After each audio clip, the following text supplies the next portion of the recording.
Hey guys, it's me Seren, back with another video. This is going to be a review and recap for episode 6 of Lovecraft Country. I'm going to start by talking about the title card and I'm going to go through the recap.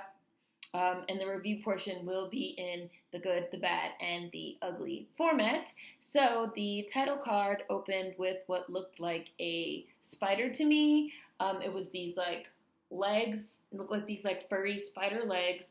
And turned out, of course, as you guys know, spoilers, these were the tails of Jia, which we find out more about her and her backstory in this episode. I enjoyed seeing Tik's time in the Korean War via a different perspective through Ji-ah's eyes. I'm going to go in this a little bit more depth once I get to the good, the bad, and the ugly portion. And even though I'm tired of entire episodes dedicated to side characters, which I will get to in the bad, I still appreciated this episode. Ji-ah is played by Jamie Chung, who I mostly know from Sucker Punch, so she's a really familiar face. The entire maybe first 20 to 30 minutes of the episode is just sort of setting up her character. We're getting to know her. We start in fall 1949 in Daegu, Korea, and the entire episode is basically all in Korean, which I really appreciated. I hope that sort of becomes the norm and the standard moving forward instead of having people just, speaking English. And we open on her watching Meet Me in St. Louis with Judy Garland, and she's just transfixed in this movie theater, and she even imagined herself acting out the musical number, which served me a little bit of The Shape of Water. For me, I would say that the overall sort of genre and theme of this one was maybe mythology, lore, folklore, fairy tales. Even though when you say fairy tales and fantasy, I feel like it conjures up a certain image in people's minds. But I mean, like Brothers Grimm, dark mythology. I think I might say that this episode kind of falls in that genre. We have a bit of a red herring as we see that she's studying to be a nurse, and there's these cadavers, this blood, and they're cut open, and penises. There's a lot. But we have a bit of a red herring as we see that she's studying to be a nurse, and she hopes that her degree will return honor to the family after her mother's husband's death. Now, the way that this is introduced to us is deliberately vague.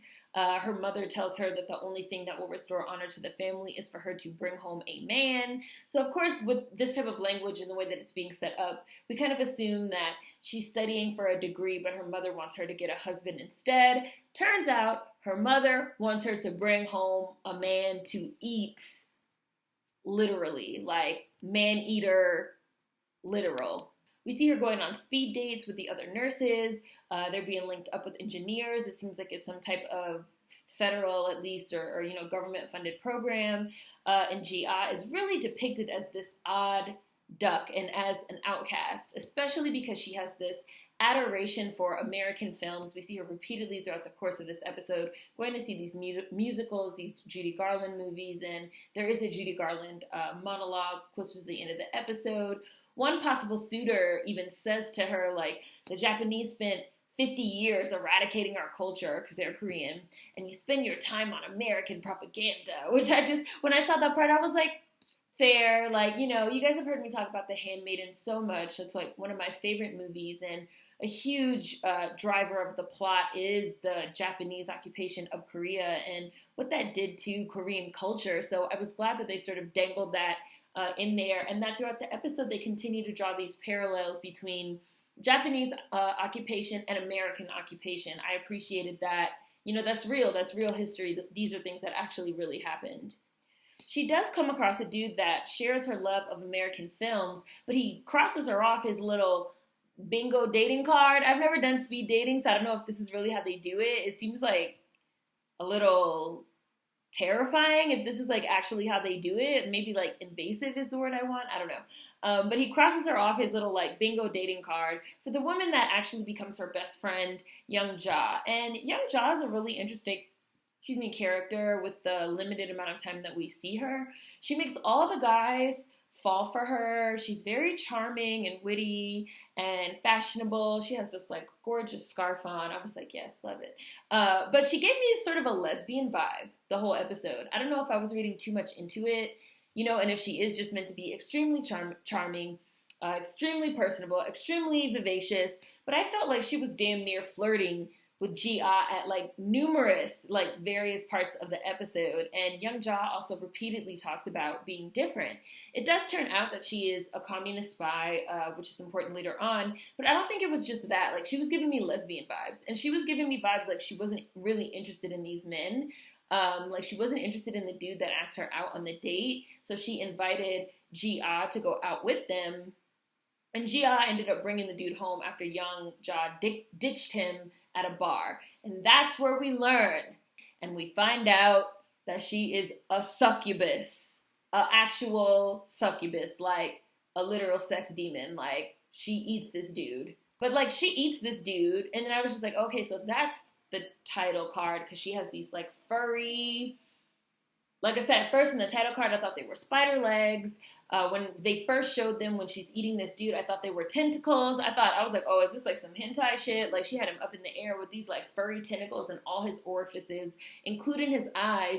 And she's like sex eating him. I don't know how else to describe it. Like, she was eating him. Like, she ate his memory. She was consuming him. She saw his whole life.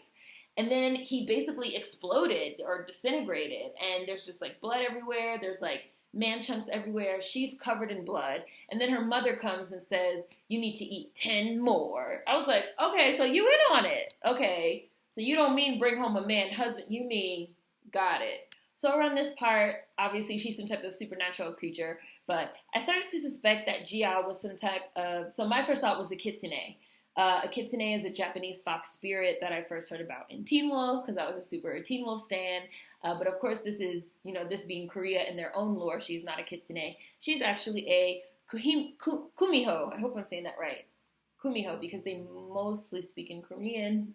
So I hope I'm saying it right. A kumiho? I'm going to say kumiho. A kumiho is a creature that appeals in the tales and legends of Korea.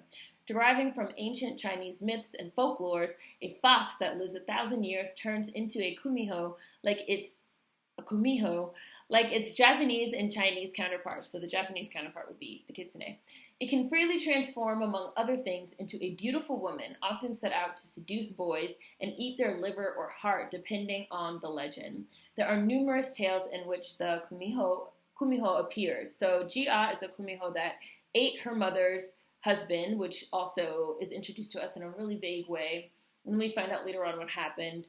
Her mother went to a mudang, which is sort of like a shaman, a priestess, one of those type of situations, and summoned the spirit after catching her husband raping Gia.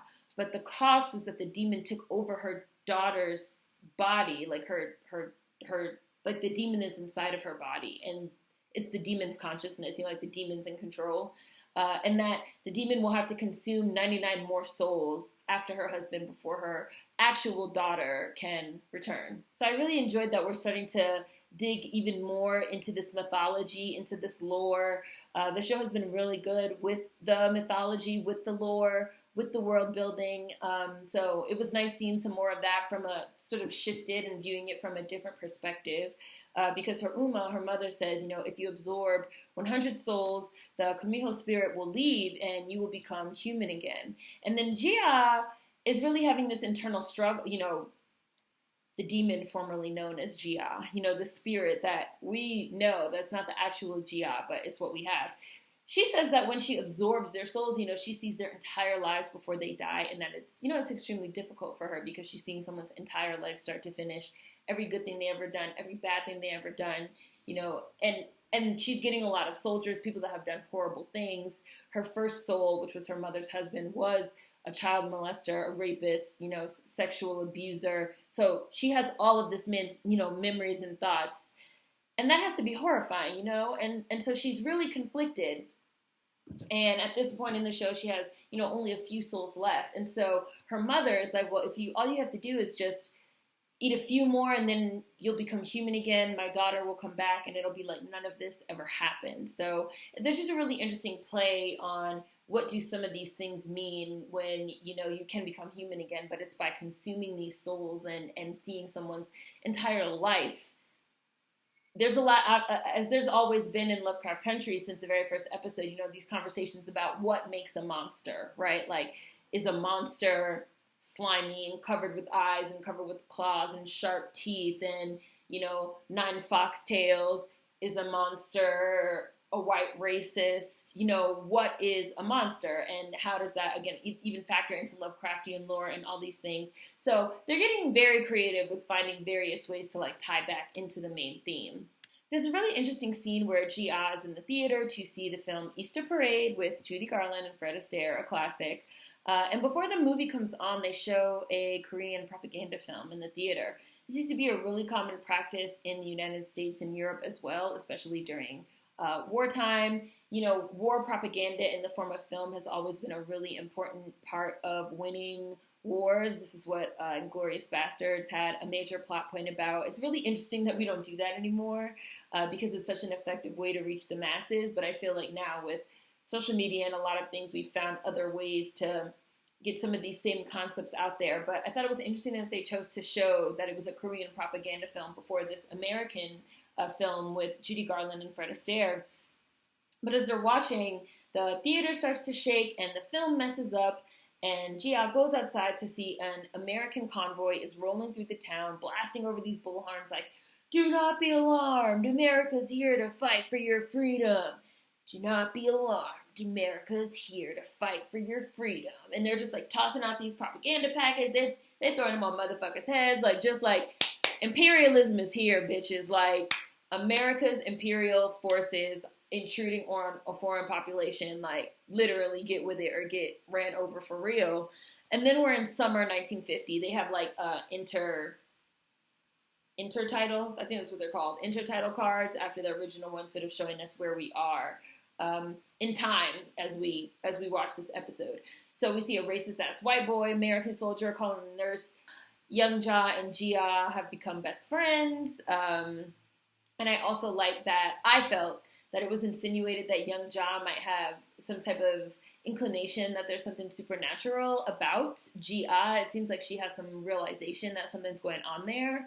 I don't know, maybe I'm, making that up, reading too much into it, but that was how it seemed to me, especially because she says something about, like, helping Gia take another man home, and it just sounded a little suspicious. Like, she must have noticed, which, this could be considered a plot hole.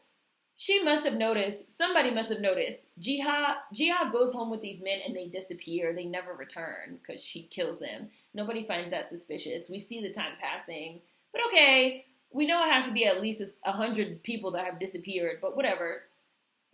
Anyway, young Ja reveals that she's a communist spy. And right after, the Americans hang an orderly from the hospital that they work at we just saw her whispering with him for being a communist.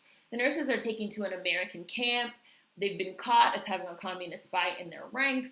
They killed one of them, and when the commanding officer's gun jams, he orders a private to shoot the nurse next to Gia, and of fucking course, it's Tick. He's the guy. He kills the nurse and pulls the gun on Gia next. Young Ja confesses, and I'm the spy, to save Gia. Tick knocks her out, and they take her away. So I felt like, again, we're seeing some overlapping themes with Watchmen and even The Five Bloods, which was a Netflix original movie to an extent. With this exploration of Black Americans' role in American imperialism, abroad, I feel like this show has handled it the best out of those 3 examples, Lovecraft Country, Watchmen, and The Five Bloods. I feel like this show has handled it the best thus far because showing it to us from Gia's perspective doesn't downplay the significance of what Tick is doing, yet at the same time, we also have a very solid understanding of Tick and American anti-Black racism, which we've seen in depth, and why he joined the army, which is to get away from his abusive father. All these things. We understand Tick. We know Tick. It's played. We know Tick, and yet the show doesn't shy away from showing us the consequences of his actions. Everything is played as a tragedy, which it is. And then, of course, wounded Tick ends up in her ward in winter of 1950. She recognizes him immediately, and since she's an unreliable narrator, she imagines that she walked out in the rain with bloody hands, and the insinuation is obviously that she imagined herself killing him. I really enjoy that Gia is something of an unreliable narrator. She daydreams a lot. They throw in a lot of, sort of deliberately vague red herrings for us to think that the situation is one thing and then it's something else. I feel like they played around with reality a lot in this episode, which I liked. But she basically comes to from her daydream and sees that Tick is reading one of his books in bed with a broken leg and these broken ass glasses on, and his eye is swollen and he can't see shit, and he fucking throws the book, and then he just starts sobbing, just crying, weeping, like he's really trying to keep it together in a shit ass situation, and she's just staring at him like she's clearly furious. And then later on, she speaks of this moment as like feeling like the anger hit her like a bolt of lightning. That the person that took her friend away killed her friend, as far as she knows, killed one of her other friends, right next to her is there, that she's feeling something. She says that is the first time since she was summoned by her mother that this fox spirit actually felt a real emotion. She talks about emulating it from her friend Young Ja, but I think she felt for her friend too, for real, which is why she got angry. But she's furious, and she tells her mother that she plans to take his soul. She comes to change his bed sheets, and he helps her, and he's being so nice to her, and he's just talking to her so nice. And it's wild, like it's a wild ass scene, because it's just like he doesn't even know who she is. He clearly doesn't even remember her. And it's wild how a situation can mean so much to one person and so little to the other. She will never forget this man's face. Like, never. And he doesn't even know who she is. And it's just like, he looks her in her face and asks her to read him the Count of Monte Cristo. Like, it's trippy. Like, life is really trippy in that way. How you have certain interactions that can mean so much to you. And, to another person, it's just another day. So, really interesting exchange that I liked a lot. She tries to ruin the ending of the book for him, but he's already read it, and she's only seen the movie, so he corrects her about what happens. And after that, we just sort of see them get to know each other, and their romance sort of blossom. And he tells her about how he joined the army to escape his life. They have a really good, zippy sort of back and forth with some dialogue that I have written down. He says to her, like, you went to the movies to escape. I stuck my nose in books until they couldn't take me far enough away. And then she's like, so you came here, you joined the army, you came here. And he goes, and now it's back to books. Like, I'm injured. And so now she's reading him the book. Very, very zippy, very snappy, very on the nose dialogue of them. They're hanging out, they're talking, they're getting to know each other.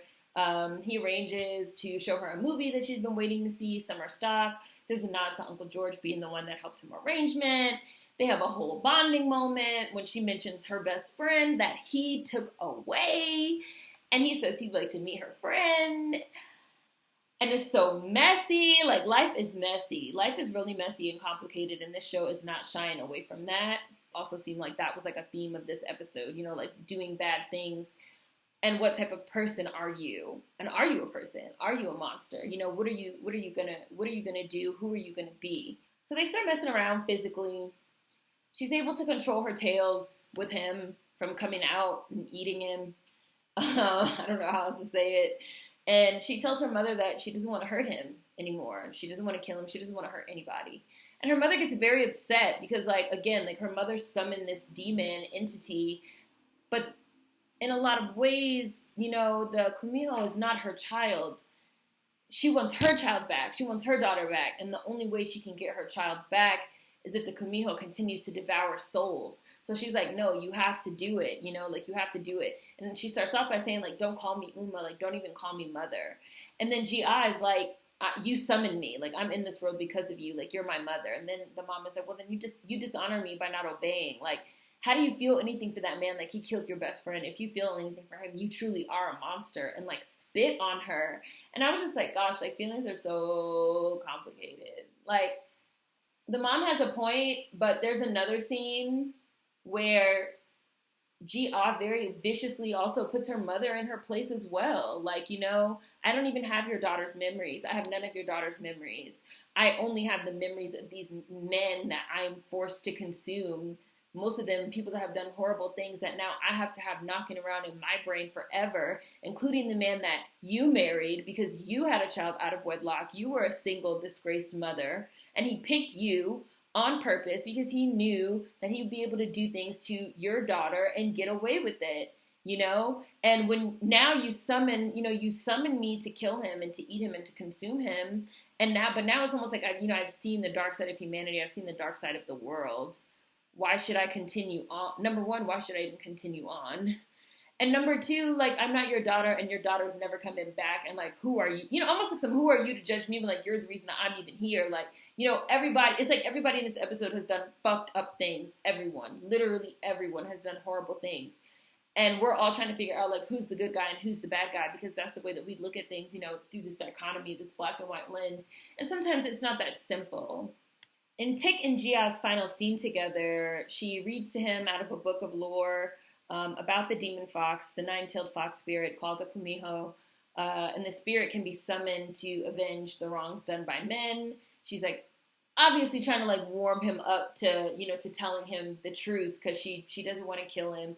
He tells her that he is going to be able to go home to the United States, or that he could also choose to stay. She's like, you know, you hate this war. I can't ask you to stay here for me.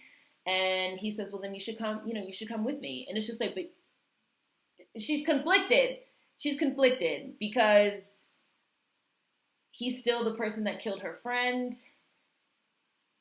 She's still a demon spirit that has been summoned here to consume 100 souls. And then this woman's daughter, the original Jia, can come back. She's a supernatural entity that's starting to develop feelings and emotions. Like, she literally says, you know, like, I was going to kill you. She tells him that he killed her friend.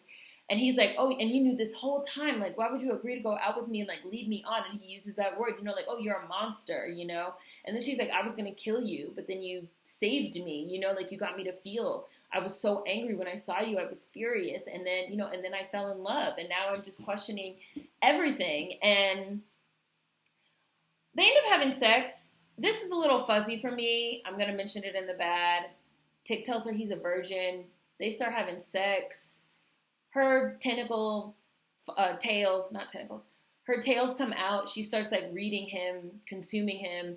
It looks like she sees him having sex with somebody. I don't know, but they start having sex. She lets her guard down and the tails come out. We see that he pulled her friend's teeth out, you know, that they tortured her friend, Young Ja, and they murdered her. They killed her, you know, and she ends up seeing his whole life, including his death, which hasn't happened yet. They don't show it very clearly. To me, it looked like he was strapped to something. I don't know. You guys can say what you thought it was. And she ends up pulling back from him and tells him these, you know, the words that now we've seen from other episodes.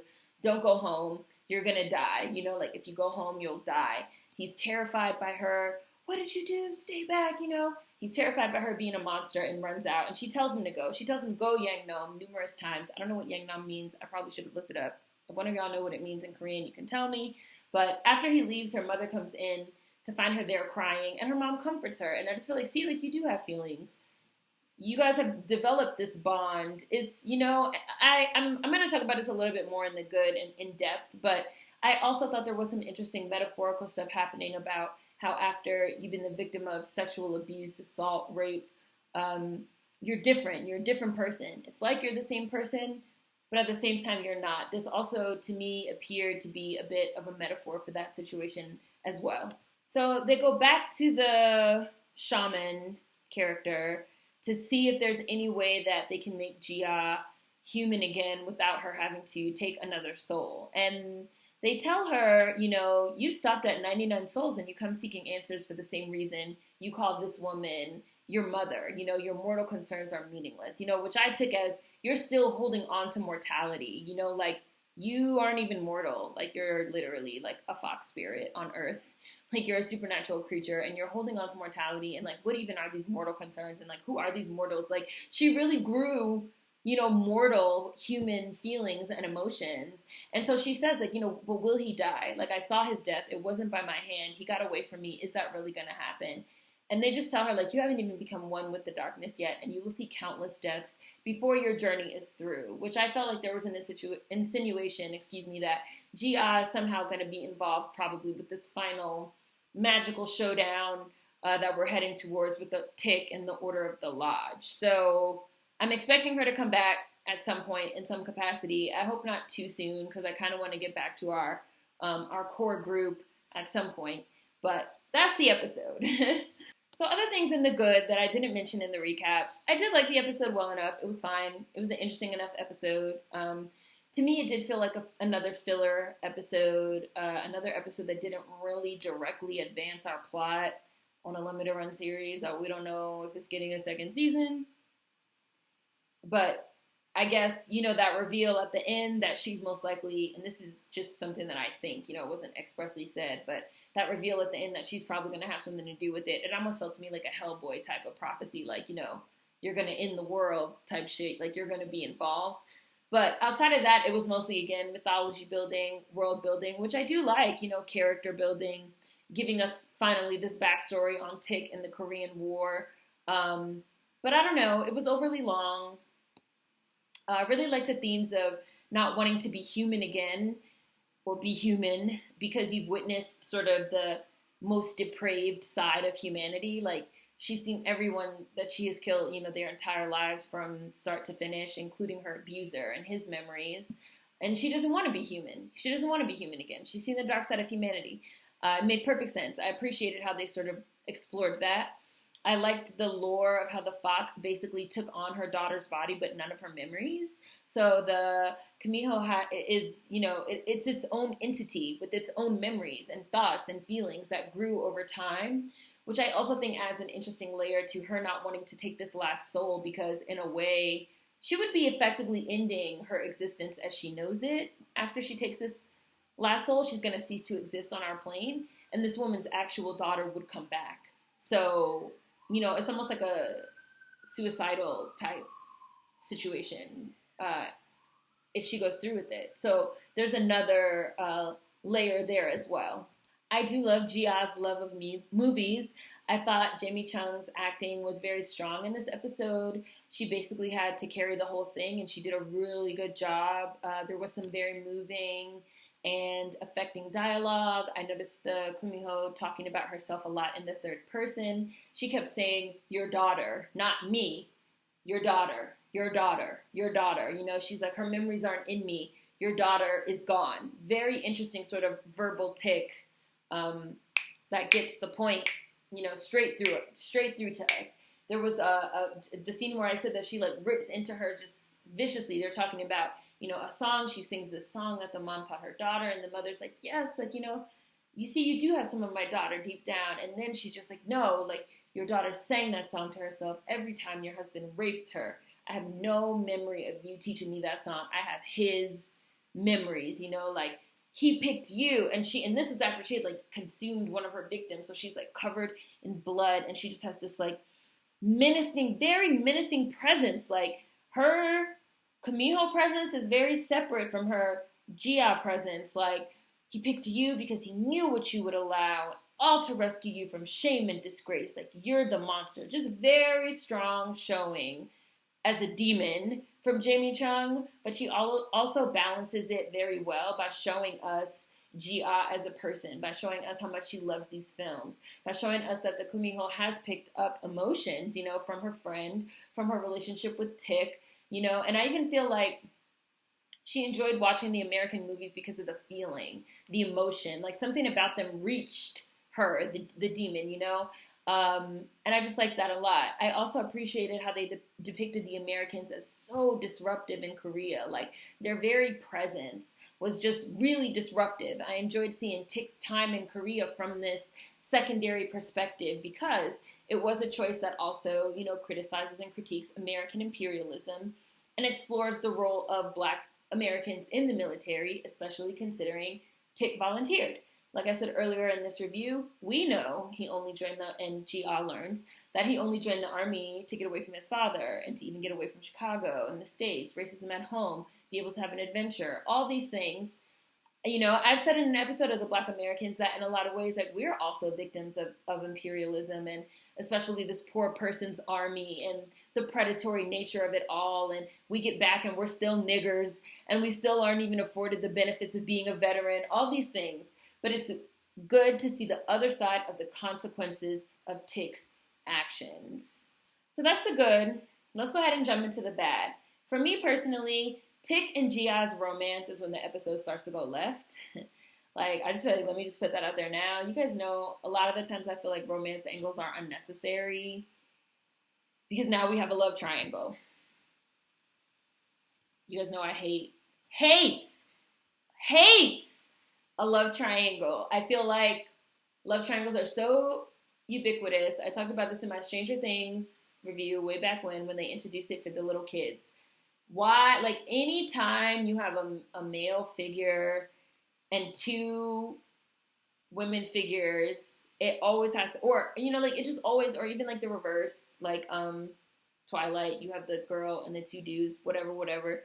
You always have to have a love triangle. You can't, like, they can never just keep friendships platonic, ever.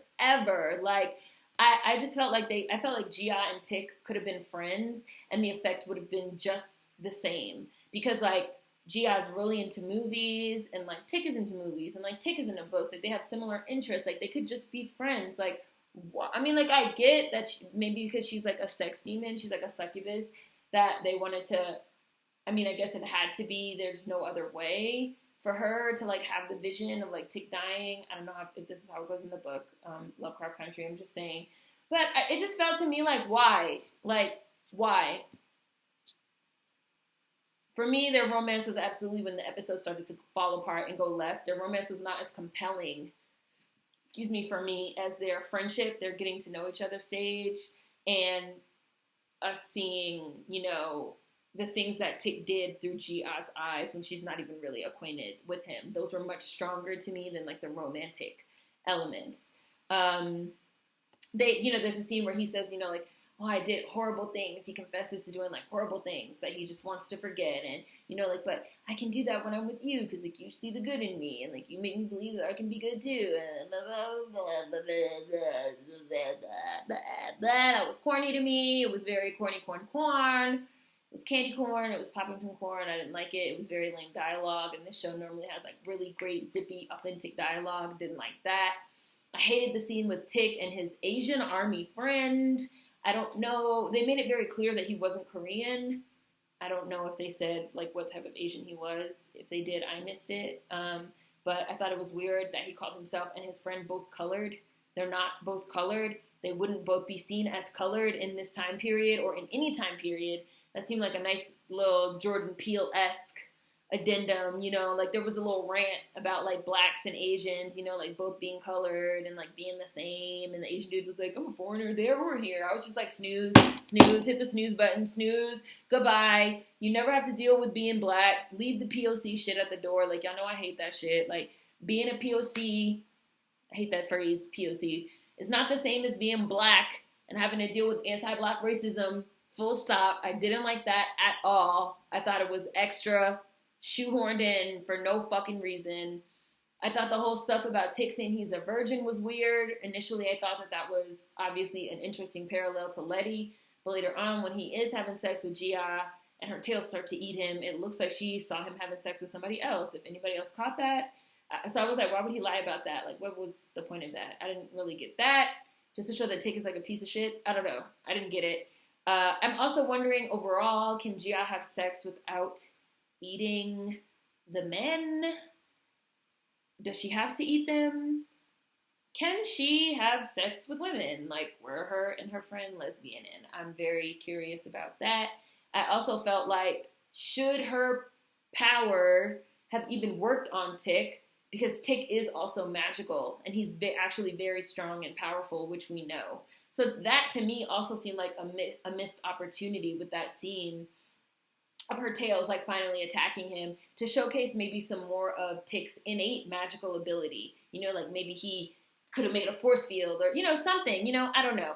Also, now that we know he's seen magic prior, we know that he's, like, seen magic in Korea. He did tell Letty, like, it ended in a strange way, but, like, it ended more than in a strange way, Tick. Like, he definitely should have been a little bit quicker on the uptake in realizing what was going on with the Bretwets, if you ask me, because he already knew for a fact that magic existed. So now that we know that, it kind of puts some of the other things that happened into a weird perspective, like maybe some of his behavior should have been a little bit different because he already knows for a fact, like full stop, that like supernatural shit exists. So he maybe should have been on board a little bit earlier and not been acting like, yeah, and I'm gonna go back to Florida and everything's gonna be fine. You know everything's not gonna be fine.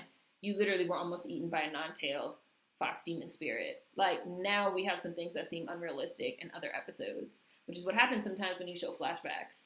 And the ugly. I am officially annoyed at the lack of Hippolyta and Dee. Aside from Tick, they are only direct ties to Uncle George and sort of our early little trio. We're now coming up on the 3rd episode since we got the little teaser of them going to Lovecraft Country themselves to investigate what happened to Uncle George. We've gotten 2 like little side episodes since then, like one on Ruby and one on Gia, and we still do not know what happened. We still do not have any explanation for what happened with that Ouija board. I think we don't need entire episodes on side characters. Like, I do get the point, but no.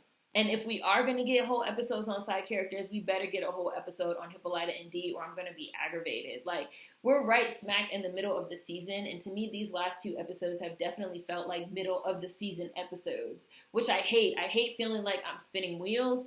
I hate feeling like I'm wasting time middling because we're in the middle of the season. You know, they're like, oh, we're in the middle of the season, so, like, let's use this time to, like, set up some character studies. Like, okay, but no, can we get back to the plot? And I just don't want it to be that, you know, when we get back to the main plot in an episode or 2, we have to jump right in with wrapping things up because now we're in the 3rd, you know, portion of the season and we have to start wrapping things up and now we're in a hurry. I really want to get back to our main storyline. I really want to know what the fuck has happened with Hippolyta and Dee. I really want them to get their own episodes and I'm ready to move forward with the plot. I'm actually really tired of these side adventures and filler episodes. So hopefully tomorrow's episode, I have not watched any trailers for it or anything like that, but hopefully tomorrow's episode, we can get back on track. So that's what I thought about episode 6 of Lovecraft Country. Let me know what you guys think in the comments. Food for thought as always. See you guys next time. Peace.